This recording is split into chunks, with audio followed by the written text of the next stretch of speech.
Nueva app. Actualízala y descárgala en App Store o Play Store.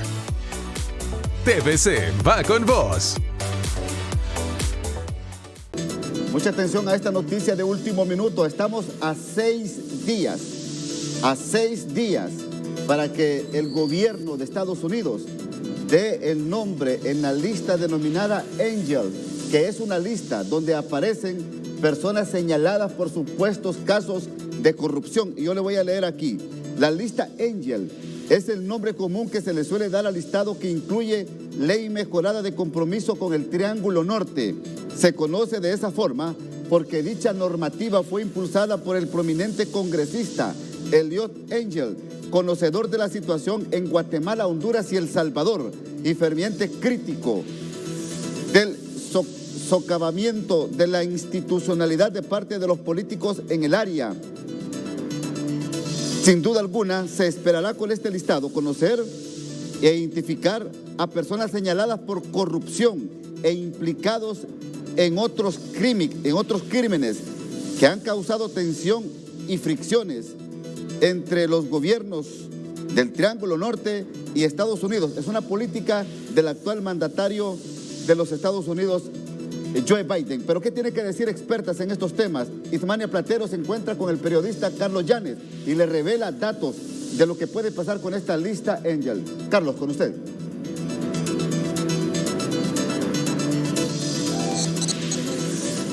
Así es, Ramón. Bueno, y esto ha generado o mantiene con nerviosismo a varios en Honduras, porque después de la publicación de este listado, según expertos, el siguiente paso sería la creación de un organismo similar a la Maxi, pero con facultades más fuertes para encargarse de corruptos y de corruptores en Honduras. Se encuentra conmigo pues Ismania Platero para que nos dé detalles sobre bajo qué contexto ocurren estas cosas y cuál va a ser el procedimiento para la creación de este nuevo organismo. Ismania, muy buenos días. Muy buenos días. Bueno, una de las situaciones que ha alertado es la migración masiva que se ha programado y precisamente de la región del Triángulo Norte. Pero bajo este contexto, el listado Angels no solamente va a dar a finales de este mes la lista de funcionarios, también políticos, cualquier ciudadano de Honduras que haya participado en actos de corrupción y que promueva también la corrupción a otros niveles. Esto está destinado para un periodo de 5 años y va a tener como base fundamental 3 ejes, y es el desarrollar la economía en Honduras, el instalar a través de esto una mesa también para potenciar la gobernabilidad y la democracia. Aquí se van a revisar los casos de periodistas y defensores de derechos humanos que han sido asesinados y otros bajo amenazas. Y lo otro, mejorar el tema de seguridad para que las personas no tengan que salir del territorio hondureño. Ya en Honduras ya están instalados, de hecho, agentes especializados, y todos aquellos que impidan la investigación o el trabajo de estos agentes también van a ser sancionados. Pero ¿de qué manera este nuevo organismo que se crearía tendría mayores alcances que de la Maxi para no tener pues las malas experiencias que tuvo la Maxi? Claro que tiene alcances más fuertes, porque no solamente se trata de dar los listados. Este listado Angel tiene más fuerza que el listado Magnitsky. El Magnitsky es a nivel global y solamente está destinado para los casos de Defensoría de Derechos Humanos y que van a ser publicados. Sin embargo, el Angel tiene la capacidad de quitar fondos, de señalar incluso cuerpos diplomáticos o personas familiares, incluso hijos, anulación de visas y hasta encarcelamiento o juzgamiento en caso de que la veeduría económica y de corrupción sea considerada aplicable en estos casos en Honduras. Ismania ya nos ha confirmado que para el próximo 30 de marzo sale una nueva caravana hacia los Estados Unidos. ¿Cuál es la estrategia que los gobiernos de Guatemala y México y sobre todo Estados Unidos van a implementar? Estrategias tanto tecnológicas como policiales para tratar de frenarla.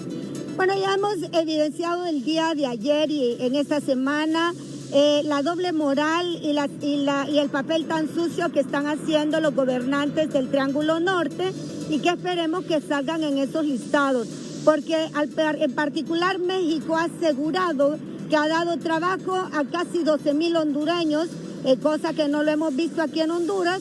Además, ha estado capturando a las personas en el territorio mexicano, sabiendo que ellos y los que están ilegales allá tienen derecho a un salvoconducto y retornar de manera legal al territorio nacional. La discriminación, la persecución y violación a los derechos humanos es un hecho en México que en estos momentos está siendo repudiado a nivel nacional e internacional.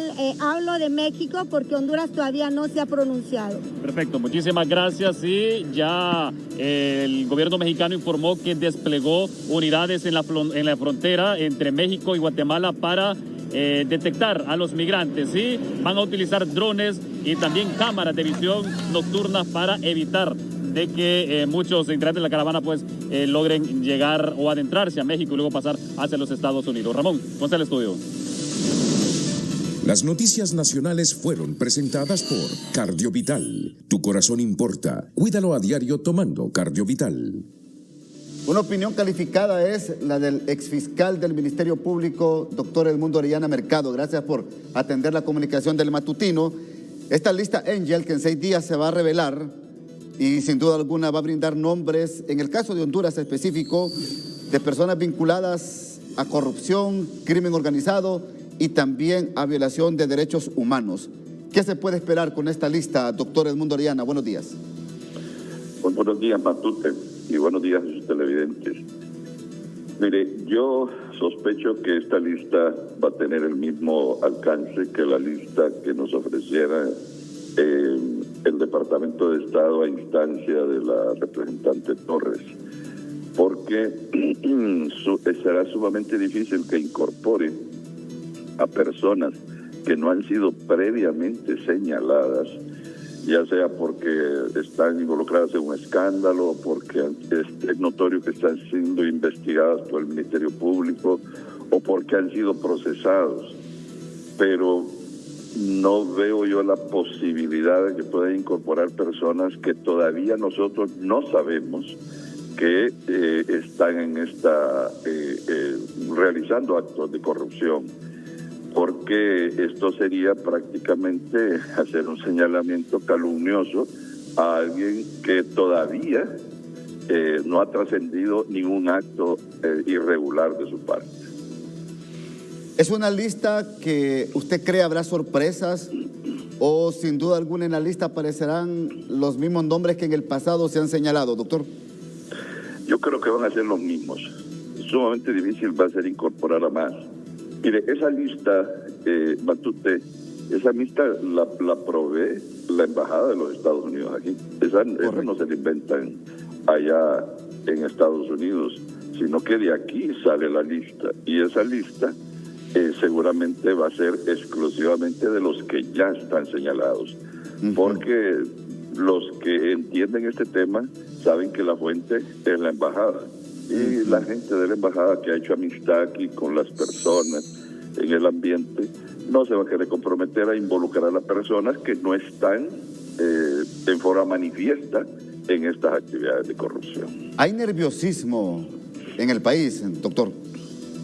Bueno, es que hay muchos que están señalados. Imagínense que en clase es muy difícil encontrar un político que no haya sido señalado, que no esté en medio de un escándalo, y particularmente los diputados. Son muy pocos los que que resultan exonerados de estos señalamientos. Así es que, y empresarios también, a través de los contratos leoninos.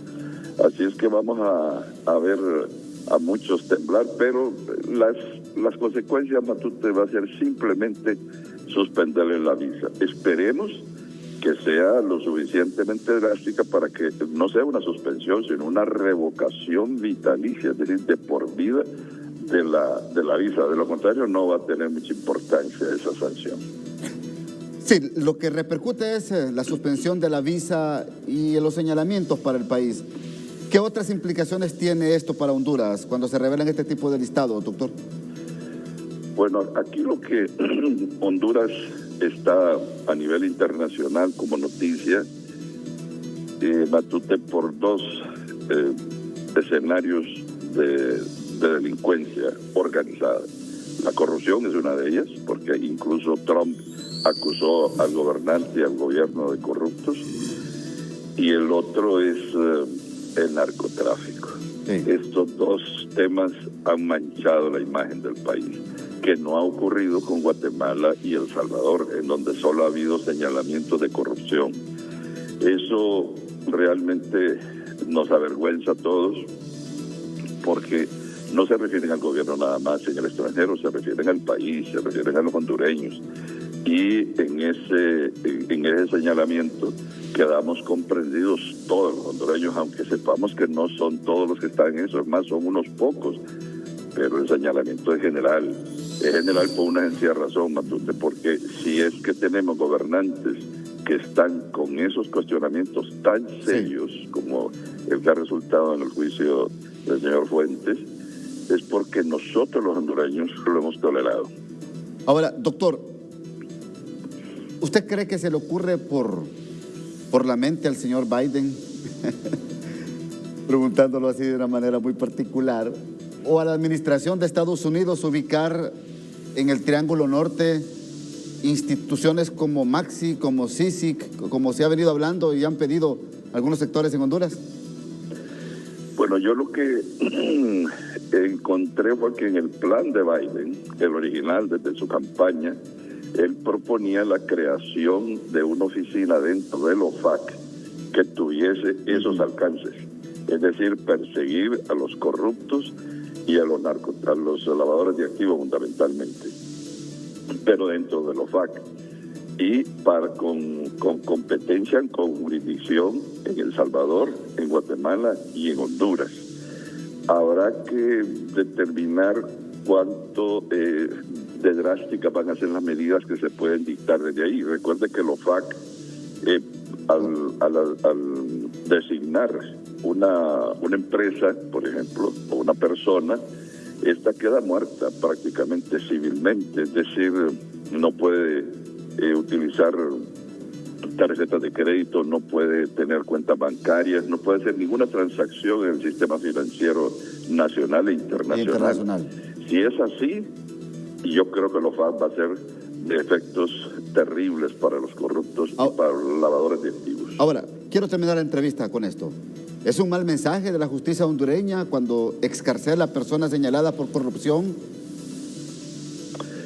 Sí, Matute, sobre todo, ¿sabe por qué? Porque esa decisión que se tomó en relación con la niña que le dicen Paliona fue una medida arbitraria del tribunal, porque claramente establece la ley, el Código Penal, que aquellas que están condenados por delitos que tengan de la criminalización, de la criminalidad organizada, no se les concede el beneficio de la libertad condicional. Sí. Eso fue una arbitrariedad e indudablemente ese mal mensaje que está mandando la justicia al país y al extranjero. Gracias, doctor Edmundo Orellana, ex fiscal general del Ministerio Público. Muy amable por atendernos en el matutino. Voy a la pausa. A la orden.